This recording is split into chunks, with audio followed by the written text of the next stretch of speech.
Alrighty.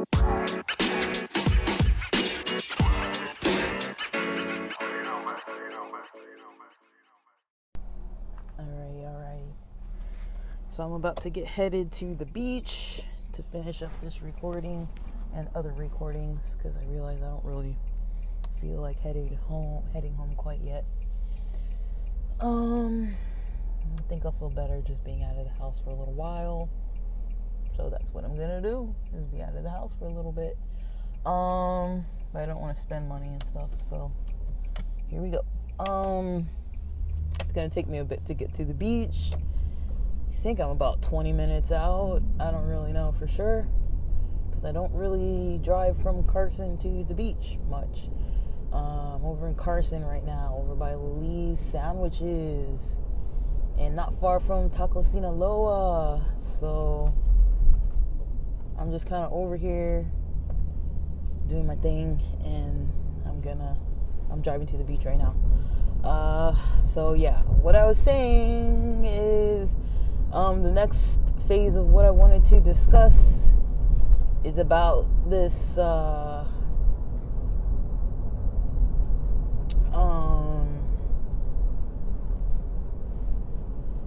this issue that we find about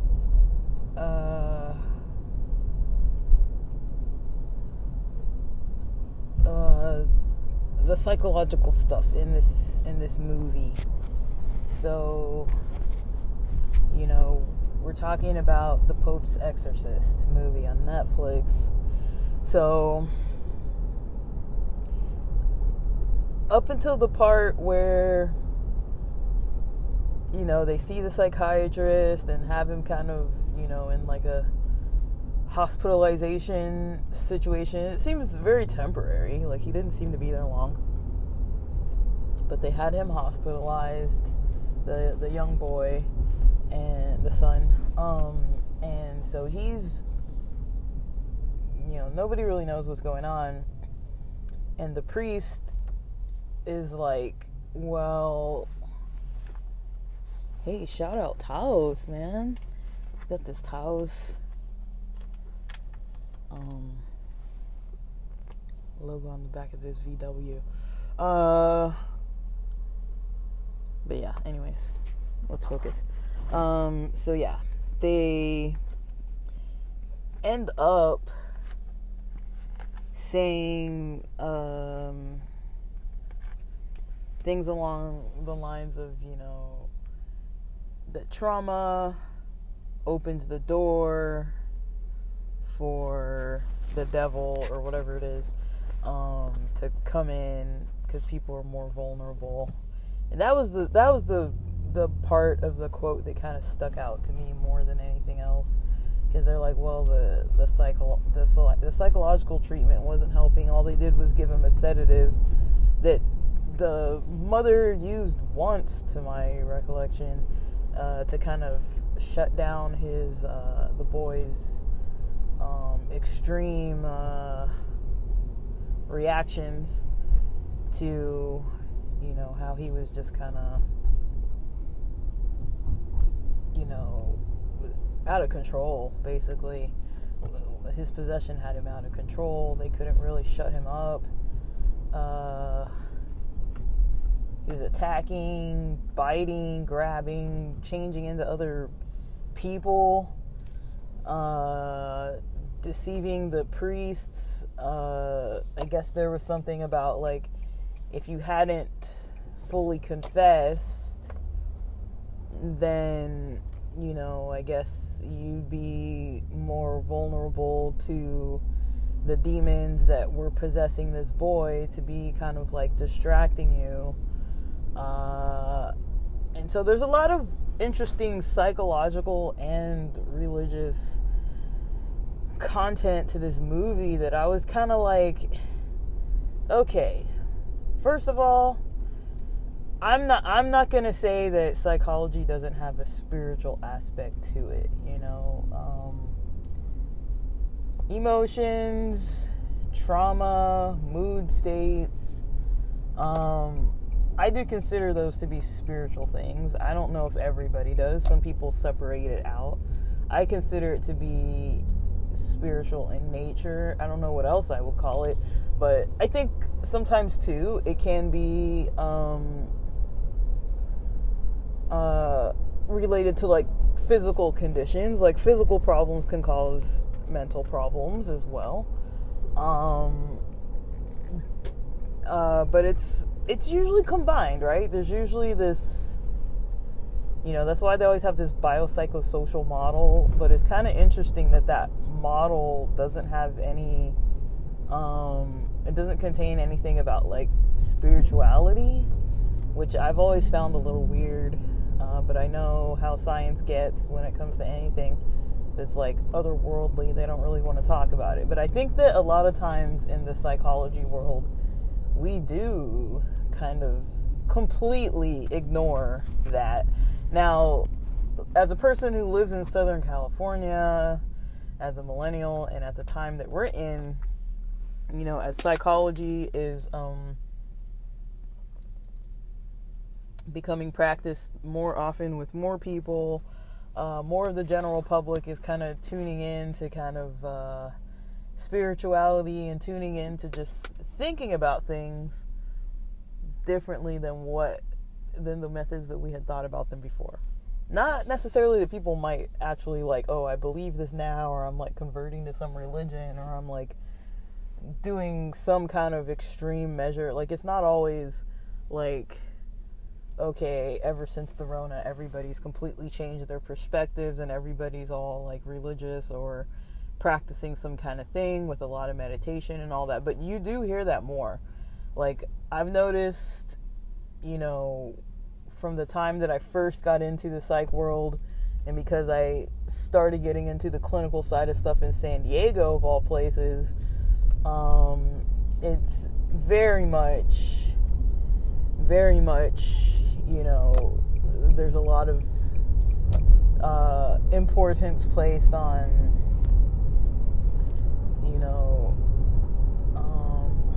what else is going on in the world, mindfulness practices. A lot of Eastern thought is used not necessarily from a religious or spiritual perspective of Eastern spirituality and religions, but more of like the philosophy behind it and like the skills. So people aren't really taught to practice Buddhism necessarily, but they're taught like breathing and meditation techniques and things like that. Like most Christians and Jews and Muslims don't necessarily grow up with those types of practices. Like, yeah, there's definitely all the praying and stuff and the going into some kind of services and all that kind of stuff at a place of worship and celebrating all these like holy days and all of those things. But it's there. I know that in Western society, yoga and meditation, up until pretty recently, I'd say in the last 10 years or so, I mean, it happened in the 60s, 70s as well, but if you think about the 50s, people weren't thinking about that in like the Leave It to Beaver days, and then people weren't thinking about people weren't thinking about that in the Leave It to Beaver days, and people weren't thinking about some of these other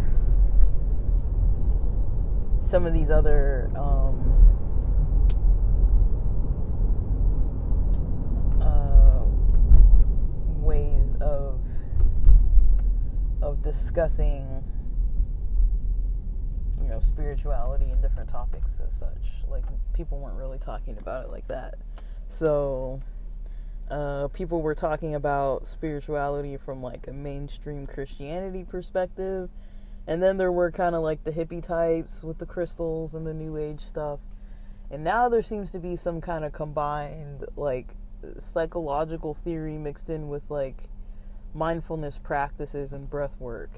That seems to be more of what we see, at least out here in California, that in Southern California in general, like that's pretty popular, and it does help. It's like immediate skills that everyone can use for free at any time, pretty much.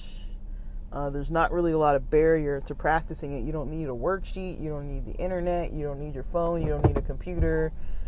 It's just like you got to remember to just do it and practice it on your own. And it's not something that's hard to learn. It's not something that's hard to kind of make up as you go. It's not. It's those are the best kind of skills, I think, because it's not body scans and all that kind of stuff. It's not something that you're gonna have a hard time. Like, it might be hard to focus and hard to like initiate it and hard to like remember, oh, I should practice these skills right about now.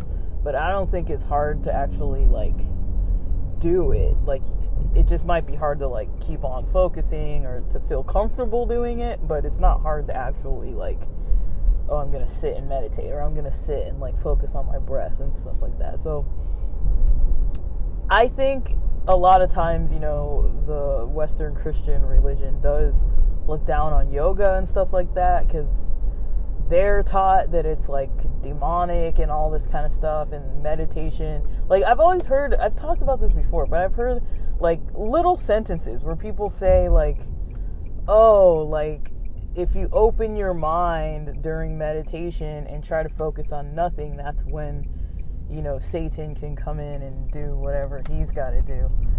That's something I heard pretty often, and I'm like, okay, is that biblical? I don't think I've ever seen an example in the Bible where somebody was like meditating and then got possessed by it, or doing yoga and got possessed by it. Now, I've seen some gurus and people who do all kinds of things, and they do some weird stuff sometimes. I try not to judge it because I don't know what it is. So I'm not the person who would be knowledgeable enough to be like, oh, like, do or don't practice these things. But I do notice that there is, there's definitely this experience where some of these people they practice, like, okay, so people, I'm not trying to get off topic, I'm just trying to talk about what commonly happens in psychology and just taking it from what we actually do in the psychology field, like teaching people skills, and then how that differs from the actual religious and spiritual practices that some other people in Eastern cultures actually practice. So now I'm blanking. I think it was Sadhguru.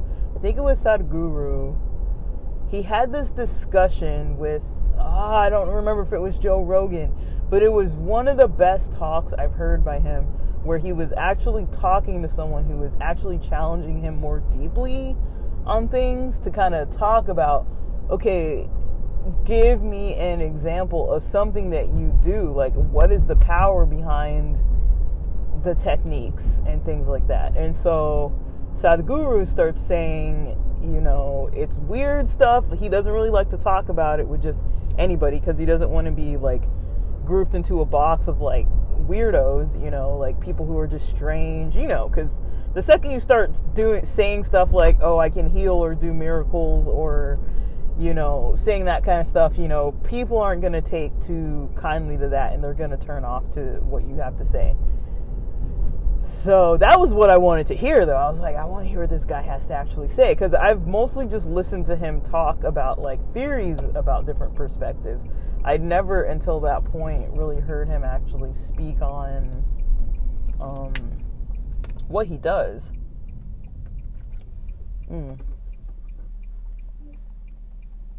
Like what actions he's actually performing. I wasn't too aware of that. And so I heard him talking about stuff that it creeped me out. He was like, okay, like he was talking about how, I don't remember how he gets into this state, but there's a state that he gets into that I guess there's a state where none of the doctors could figure out what was wrong with him, and he went to some place where there was some kind of supernatural occurrences that people had talked about, something related to the water or the mountain or something. I can't remember, honestly. This was like ages ago. And I wasn't expecting to talk about it, so I didn't go back and review it. But basically, he talked about that and how he got healed. And, I think it was Joe Rogan, because he was like, okay, well, there could be other explanations for the theories. And Sadhguru was like, nah, not really. And so they kind of had a little bit, not really like a strong disagreement. Like, they weren't like fighting. There was no arguing, nothing like that. But he was challenging him on it. Like, okay, well, could it have possibly been that since you went to all these doctors and had been doing all these techniques, potentially that it was one of those types of, treatments that was kicking in to actually now make you feel better?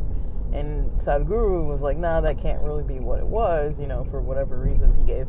And then, so they kind of had, I don't know if Joe Rogan really, I don't know what his thought on things really were, but he was just kind of challenging it, kindly challenging it. And then they get into this talk about, other types of stuff that Sadhguru can do, other types of stuff that shows like the power of like these supernatural things that he taps into, and he taps into them by doing his practices.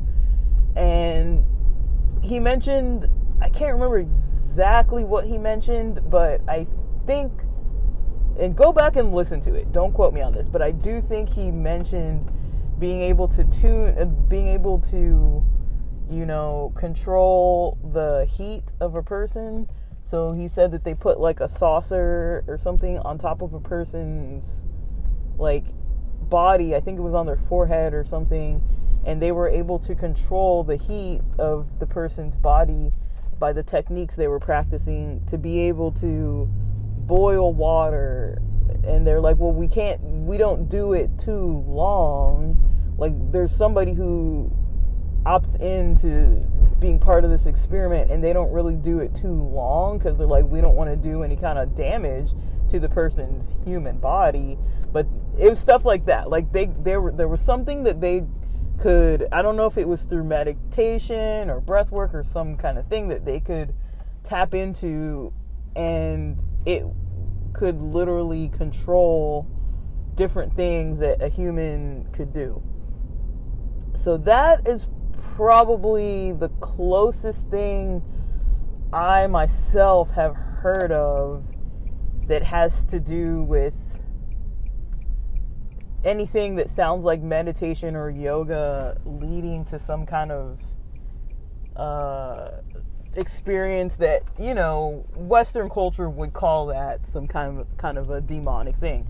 But also, Western religion is very quick to say no other religions are right and anything else that isn't exactly in the Bible is demonic. They're very quick to say that. And it's really hard to get away from that style of thinking when that's the way you were raised. So it's hard for me to be like, oh yeah, go ahead, dabble in all this stuff, because I don't know what it is. And I know that I myself have had experiences of all kinds when I've practiced all kinds of different things. Now, I can also say that I think, I don't know if I would go as far as to say I've been like possessed necessarily, but I would say that I've had time periods in church environments where I've been like really bitter and angry, and not about anything immediate that happened. Like, I can tell when I'm like tuned into compassion and tuned into love and those types of things.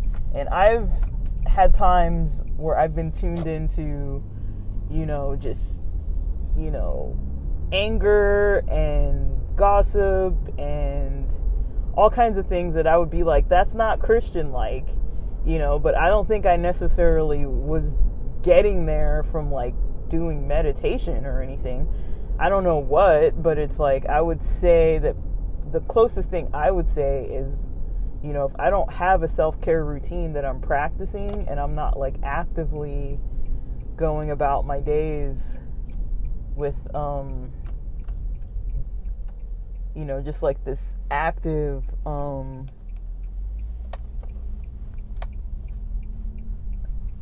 like an active experience of doing what I can to stay pretty, I don't think I need to call it like staying stable, but like actively trying to stay pretty, balanced. Things can get out of control, and I can definitely get into that mindset where it's like I'm so bitter, and I know that I've been around a lot of church environments with a lot of bitterness, where people think, okay, because I'm at this church event and I'm talking or reading the Bible or doing the Sabbath school lesson that I've prepared or whatever, they're not aware that they're tuned into their ego with it sometimes, and they're, trying to like put people on the spot and argue and debate, like in a way that's like upsetting people, not just like the kind of like Joe Rogan, let's just play this angle of this for a while and see where we go with this like deep thinking on this. It's not like that. It's not like a consensual, let's get into some deep thoughts on this and kind of like, dive into it deeper. It's more like people are angry and upsetting one another and all that kind of stuff. And I'm like, man, like, like I don't know if I would call that demon possession, but I don't think it's the love of Christ. I mean, I wouldn't call it that either. So it's kind of like this weird experience that I've kind of noticed happens, even in church environments. I've seen it, I've been in a church. I've talked about this before. I've been in a church where, as a collegiate group, we were trying to play some new music, some music in a service, and our church group was joining into this other church group. So the church that I was raised at was very open-minded in a way compared to all these other churches that were very like old school, kind of like, in their thinking and in their actions, just very old school. Not that there's anything wrong with old school, but it created tension.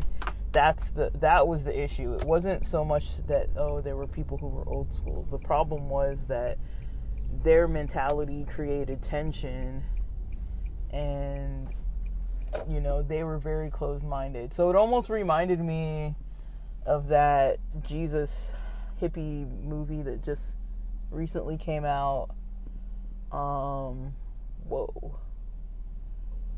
Okay, I'm at the beach, and it looks real weird. Wow. The color's different, and the tide is really low. This is really weird looking. This looks really strange, guys. The water's got like this brown tinge to it. These browns. It's not like its usual like dark green. And the waves aren't as big. Like they're all breaking on the sand pretty much, which is not normally how it is. Because usually this is a beach where people surf. You can't surf with the waves breaking on the sand. This would almost be like a good skimboard day, honestly. Yeah, this would be a good skimboard day. There's like no sets. They're all the waves are just breaking at the shore. That's really weird. I've never seen that before. I've never seen this beach look this way. Anyways, let me stop talking about that. So, okay, so yeah, the experience that I'm talking about is, with this church that I was a part of for so many years. I talked about it before. Imagine you're sitting in a church. You're let's call it 25. I don't know how old I was, and at this point in time, had never really thought too much about like not going to church. Was pretty gung-ho about it, still into the traditions of it all, still going. And you know, we had a team that played praise music once a month because we were the collegiate group. And I don't think we had a whole praise team set, but I feel like our collegiate group had a special music. Or maybe we had 2 songs to play. Like maybe we had a special music and a closing song or something. I don't think we had the whole set. Like we didn't play the whole time, I don't believe. So we get there.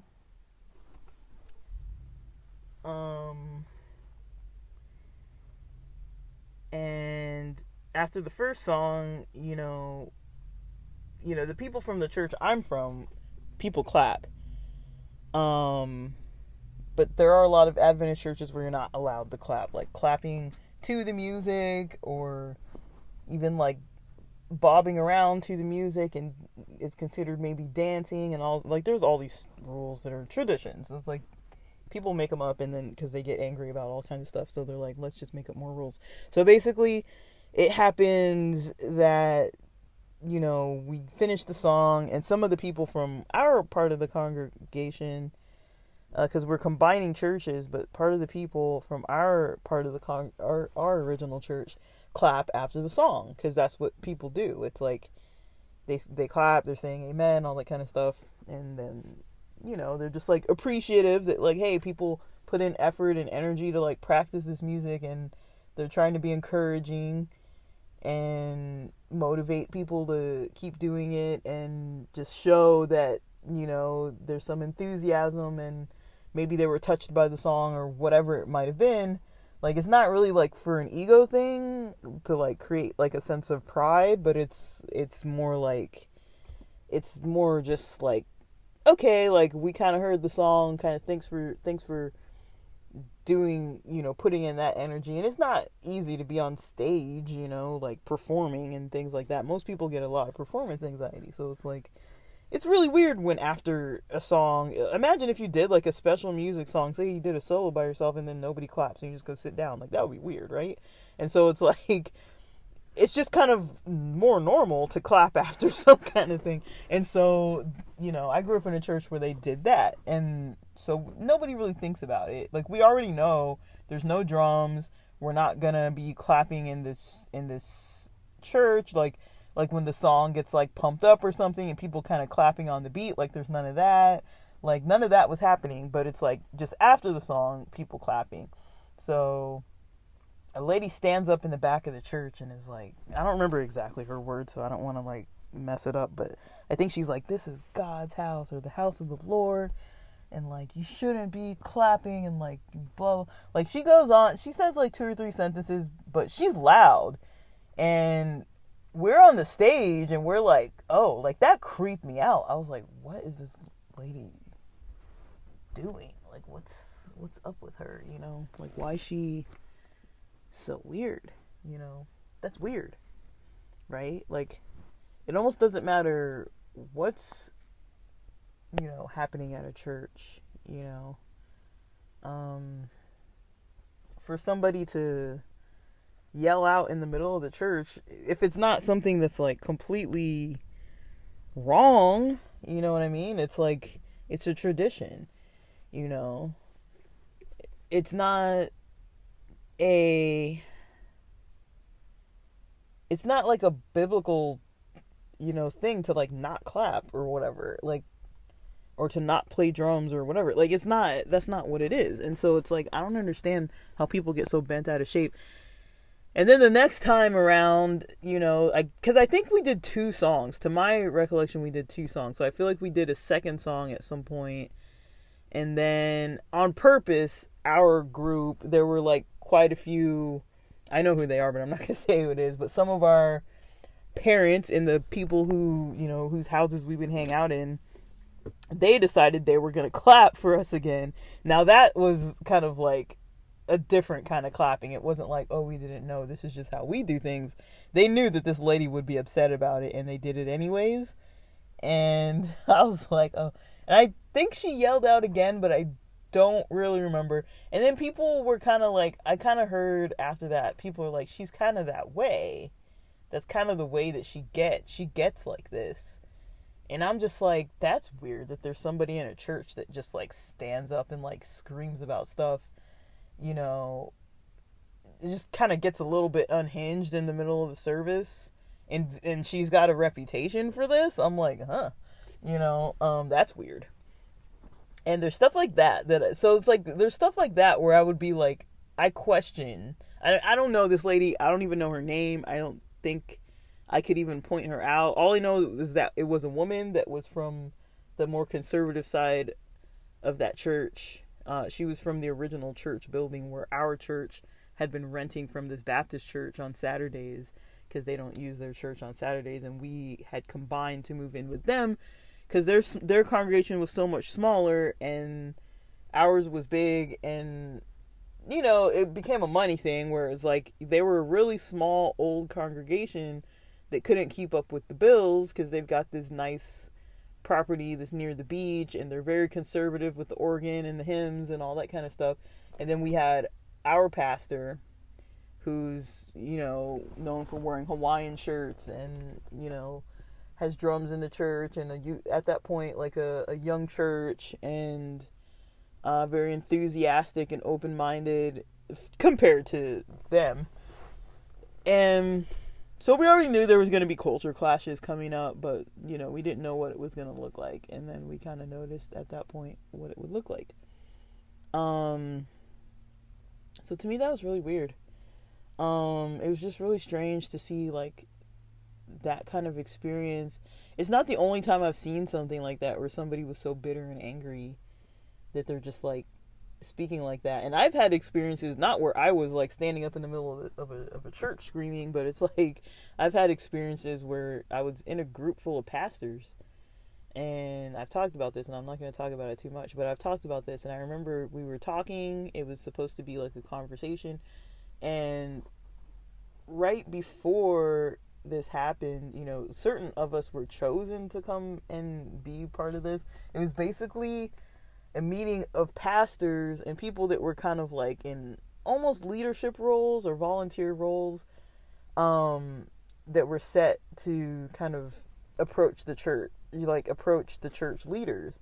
And so it was kind of like a, you know, there was like sermons going on that we would listen to, and then, or like prompts going on that we would listen to, and then amongst the table of us we would discuss.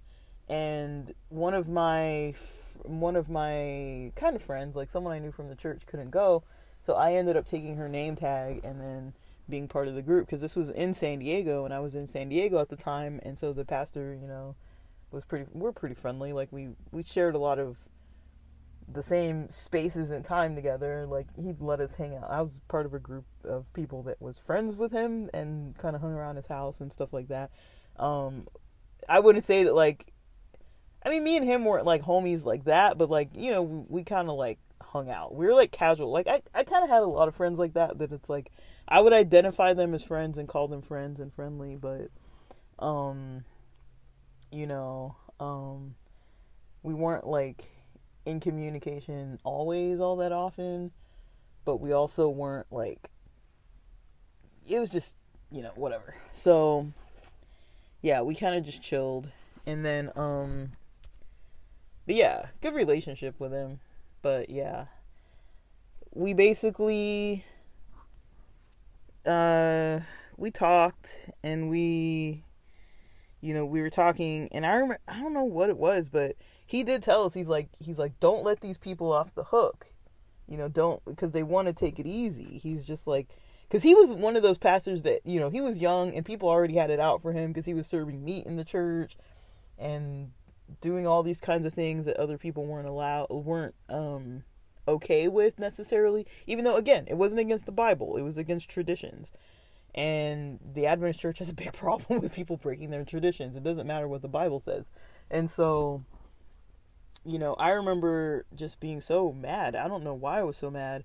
Probably because I was, you know, like looking back, I probably wasn't having a good time in San Diego, because I remember being, I think at this time period I still was, because I'm thinking of the clothing that I wore back then, and I think I came right after practicum once, because I used to wear these like Clark's shoes and these like fitted jeans that weren't blue jeans, and kind of like long sleeve women's button downs, or like kind of like those pants that women wear to work, kind of like work slacks, kind of like business attire kind of clothes. I used to dress like that more at practicum, and so I think that's what I was wearing. So I think it must have been one of my first like 3 years. So that means I would have been in that school program, and I probably at this point was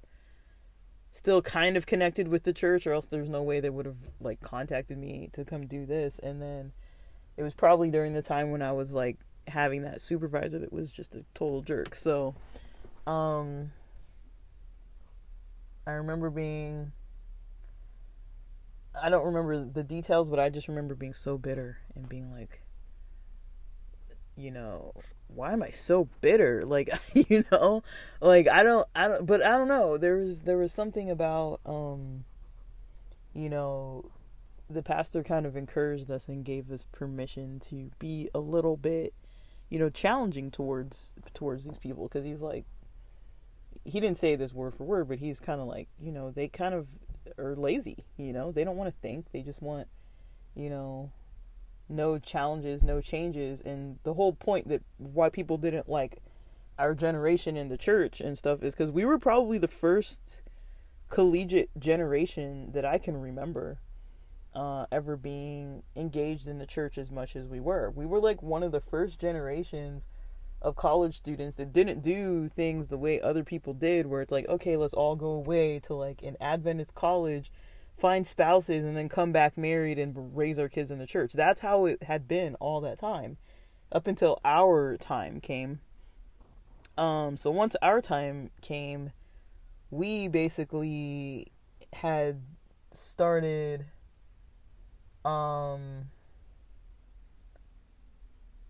to do things a little bit differently. Once our time came, the economy was different for us.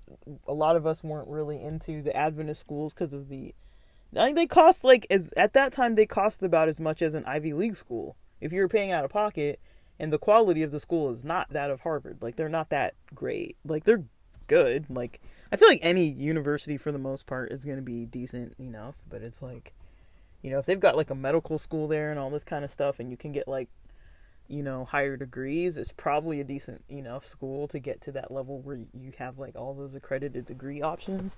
So they're doing something right, but it's expensive. And so a lot of us were like not really into the culture of like living our lives outside of the church like all the other Adventist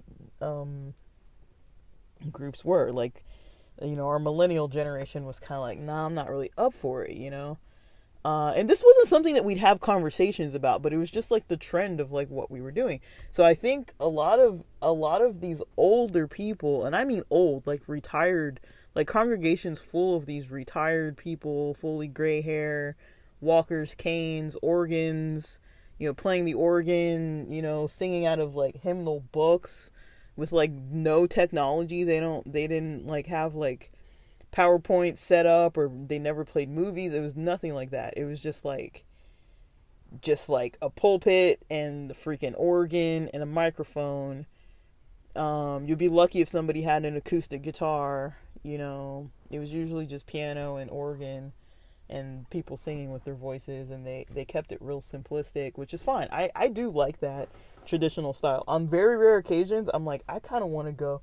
Like, I remember being in church, like, on occasion where we would open up a hymnal and start singing out of the hymnal. And me and some of my friends, we loved it. We were like, yeah, I love these songs. Because they were longer. They made you think, because we were like, I don't even know what the heck the song is about. Because it had all these weird kind of phrases in it. And you're like, what does that mean?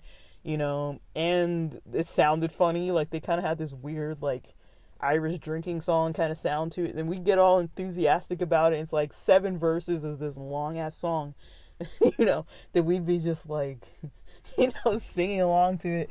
But it's like, it was rare for us because we didn't sing hymns like that. But we kind of knew them because we grew up like, you kind of, and it has the notes, so you can like follow along. And even if you don't really know it, you can kind of figure out the melody. After you're like 3 or 4 verses in, you'll probably have the song melody down and the chorus and everything too.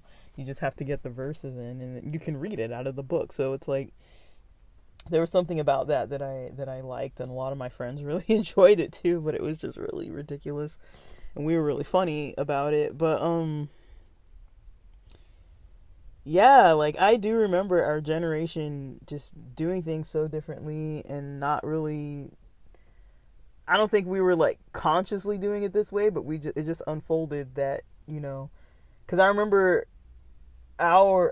having these conversations with these pastors all the time, and they're always like, your generation this, your generation that, you guys are never in church and all. And we're just like, well, why the hell are we supposed to come here? Like, what are we supposed to be doing? You don't give us leadership positions, and you just kind of crap on us all the time, or just like, you treat us like kids. And everybody treats us like crap who's older, because they're like, finally, we have an older status. And then we're like, but we are adults. Technically, we're the age of adults. But you still treat us like kids and make us go eat at the back of the line and like sit at separate tables. Like, you guys can sit outside. The adults sit inside. You guys have to clean up all the tables and the chairs because you're the kids.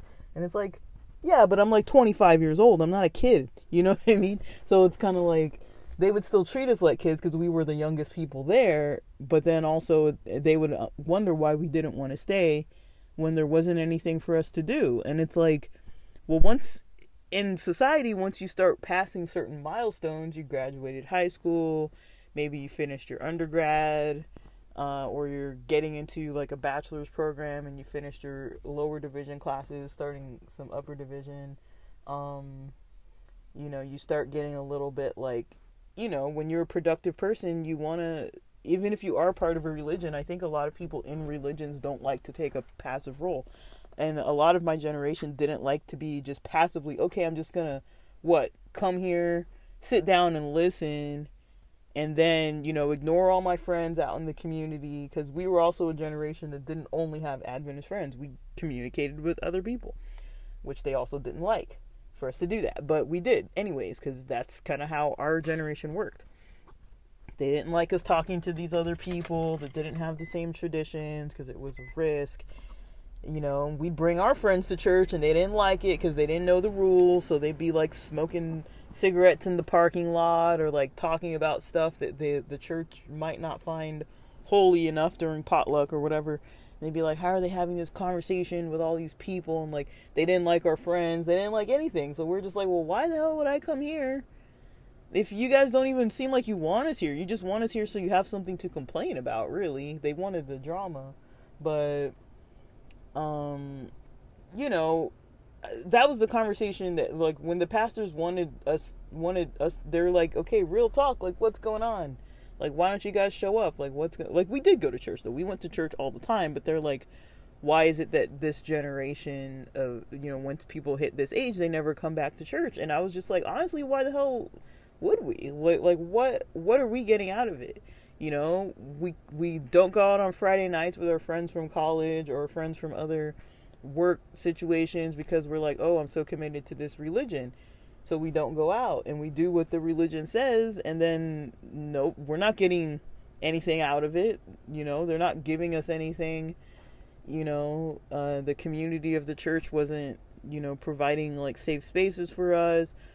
We didn't even have a collegiate class at a certain point. It was like, the primary and junior. It was like primary, juniors. I think there was a high school class, and then after that, there were these married couples classes. I think there was a Filipino class. You could join any of the classes. There's a class for like newlyweds. I can't remember if there was a class for people who had like young kids. There was a women's group. There was a men's group. And other than that, we didn't have anything specifically tailored towards our needs or our culture or anything that we kind of could gel with. It was just all these people that, we weren't really too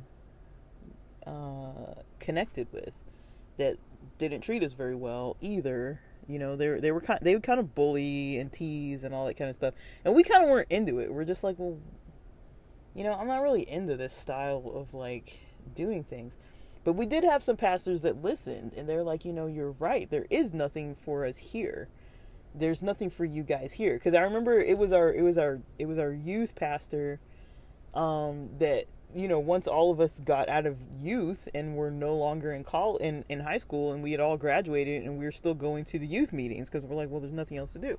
And he was the one where we're having this conversation. He was like, well, I hope that once I move, you guys don't all leave, and stop coming to church. And I'm like, well, why would we stay? Because if he leaves, we have no community. Like, we're just gonna be stuck with these old ass people that don't respect us, that don't treat us well, that try to like crap on us in a way that they just take advantage of their power because they're in a role at church and they know you have to listen. Like, you're not gonna like be fighting with like the deacon or whatever. So it's like they take advantage of their position of power, because it's a religion too. So it's like you kind of have to be extra respectful. It's not like it's some public school PE teacher or somebody that's like, if you kind of like, I'm not saying cuss them out, but if you kind of talk back to like your PE teacher, like, you're not going to get in as much trouble as if you talk back to the deacon, you know what I mean? Or if you talk back to like the pastor's wife or something like that, you know what I mean? It's like, there's certain people that you're like, I can't really have this argument and then have people thinking very highly of me. They're going to be like, you're a problem maker, you're a trouble starter kind of thing.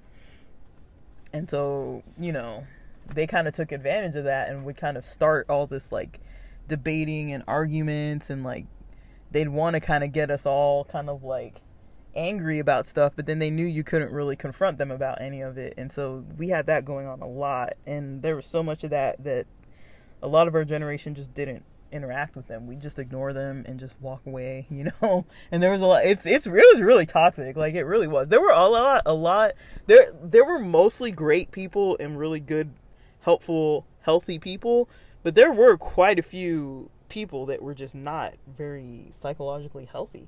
And, you could kind of see it in the way that they acted. And, it's still, I bring all that up to say that, like, a lot of times churches will say, oh, like, this other place has this, like, demon issue or this other, like, unholy thing going on. Meanwhile, in their own churches, they have their own situations going on that people just sweep under the rug and don't address. And, if there's a toxic environment, I often wonder if, toxic, and I'm not talking about somebody making a mistake every once in a while, because who doesn't? I do. Everybody does. Everybody makes mistakes every once in a while. But I mean, like, people with toxic traits that, like, they're not even trying to work on it, and, they're not even getting better with it with people, and if in fact it's getting worse, and they're, like, affecting more people with their problems, I consider that toxic. When it's like somebody who likes to argue and debate and stand up in the middle of the church and start screaming in the middle of service about some nonsense and like disrupting people's peace, and they always do this. And then also, the people in charge of the services allow this to keep happening because the person has a reputation and they still let it happen. And it's like, what's going on? What's going on here, guys? So yeah, I definitely witnessed a lot of that kind of stuff. And so, I've always kind of had it in the back of my mind and wondered,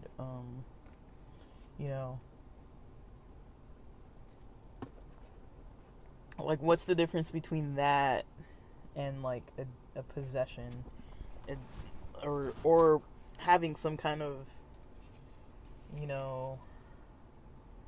it's hard for me to call something a pure, like, demon possession. But I've had friends who believed that they were possessed at one point, at a place where I wasn't there, with them, but I believed them. I believed that they were, I don't know, that they, like, there's nothing that they were doing where I'm like, oh yeah, they were possessed, like that I know of, but like the way that they describe the experience, and they have no reason to lie about it. And these are really religious people, and so I'm like, usually really religious people aren't going to be the most likely ones to be like, oh yeah, I feel like I was demon possessed. Like that is not something you want on your reputation usually. So I do believe the people who I've heard say this, I do believe that they were, just by how, I'm not going to even describe it, but it's like, you know, how people say things like, you know, they're speaking in a certain voice that they feel like isn't theirs, that they're not in control of, and, you know, not only speaking in a certain voice, but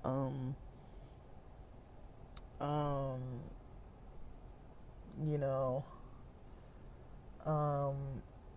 yeah, speaking in a certain voice and like feeling like contorted and eyes rolling back and that kind of stuff. That was just like some of it. And this is during like a prayer camp. Like it was like a deeply spiritual, religious type of not camp, not like summer camp, but it was like a retreat of some kind. And then that was happening. I do believe that potentially that is what that was. And then the people that I knew that were praying, you know, they were learning. It was basically to learn how to pray more deeply and stronger. And that would make sense to me that, like, hey, if Satan's going to be trying to pop up anywhere, why not try and pop up at, you know, a religious youth place. And I think at this time, my friends who experienced and witnessed this, I mean, these are like kids of pastors and things like that. These aren't just like, it wasn't like the friends that were like, oh, maybe they were like tripping off acid and then like went into this prayer. It wasn't those friends. This was the people that, and I'm not saying that like pastors' kids aren't touched by demons and stuff like that. I'm just saying, you know, these aren't the kind of people that would likely try to, like, there's some other explanation where, like, they might have been on something or whatever, like, their household and their lifestyle, they actually tried to be very religious and upstanding, and I did notice them completely change after that retreat, and a lot of those friends are still quite religious. Not necessarily in a bad way. Like, I don't know. It's kind of weird when you've grown up with people since you were like 5 years old. It's like you've all grown up together. So it's like, it's hard for me to like see my ultra religious friends as, and like I don't really bring them around my other friends because of how they are, but it's like I kind of understand that part of the culture because I lived it and I lived around them and we had sleepovers and hangouts. Like, these are people I saw almost every day of my life for decades, and so it's kind of hard for me to be like, yeah, I don't really believe what they said, or that they would have a reason to lie about it or anything like that. And even the impact that it left on them even afterwards, for years after, that to me is also a sign that I'm like, oh, it wasn't just like, oh, I just wanted to be popular at school and tell people this story. And, you know, like, it kind of makes you seem like a weirdo. It doesn't really make you seem like popular. Even at a deeply religious school, people aren't really trying to be like, oh yeah, guess what, I got possessed recently. Like, people aren't like really interested in that kind of talk. So yeah, I kind of noticed it. I think so yeah, I guess that's mostly what I have to say about people, about the psychological stuff, and then taking the psychological into, like, you know, the mindfulness part of psych practices, and then the mindfulness and breathwork parts, and then taking that into how it's not the same as Eastern culture, I don't think, as Eastern religions, and then like the kind of example that Sadhguru gave, like, you know, when people in psych teach people to, you know, do meditations and breath work and yoga and stuff like that, it's for like mood balance. It's for, movement, breath, muscle relaxation, connecting the mind and the body. It's not to try to do things like boiling a saucer of water on somebody's forehead with your meditations and things. Like, people aren't really taking it to that level. It's something else. So I don't really know how connected those things are, and that's something I would like to try to find out. But it's really hard to kind of study because it's creepy stuff, and it's really hard to kind of sit and be like, oh yeah, I want to, like, really like engage with all this content. It's creepy, man. Like, demons and stuff are creepy, and it's like, how do you tell if something is related to demons, and what the heck are demons? I'll get more into that, but I need to take a water break, and this is getting long. I'm going to end up breaking these up into multiple episodes or multiple segments because it's going to be too long. I don't want to make like a 3-hour long episode. I'd love to make a 3-hour long episode, don't get me wrong, but I don't think you guys want to listen to it. So, it'll be different. But all right. I'm going to get to the next section about trying to talk more about the Bible and examples about demons and kind of what I learned. And it's not comprehensive. It only comes from like the Adventist perspective, but it's not too off from other theories I've heard. And I just don't know. I don't know. So I'm going to try to break it all down from a not newly studied perspective and see, you guys can see what you think about it. A lot of it, I might be wrong, but, I can only go by what I've been taught and what I've studied on my own. And this is, to me, it's creepy stuff to study. But also, it's like, I like it, but also I'm kind of like, but yeah, I'm not trying to, like, bring any of this to myself, you know what I mean? So, because it is something I believe in, I just don't know the details. So, okay, and we're gonna get back to a little bit of talk about that movie, The Pope's Exorcist, and then so maybe go through talking about what parts of that movie have something relevant to the Bible, and then kind of what the Adventist religion kind of teaches about demons and like the combination of things like demon, Satan, and the Bible, and like demon, Satan, and not the Bible, demon, Satan, and the devil, that kind of stuff. It's kind of interesting to try to figure out. So with that, I'm gonna go on to the next segment. I'm gonna post these all, I think, on the same day. I'm not gonna make people wait.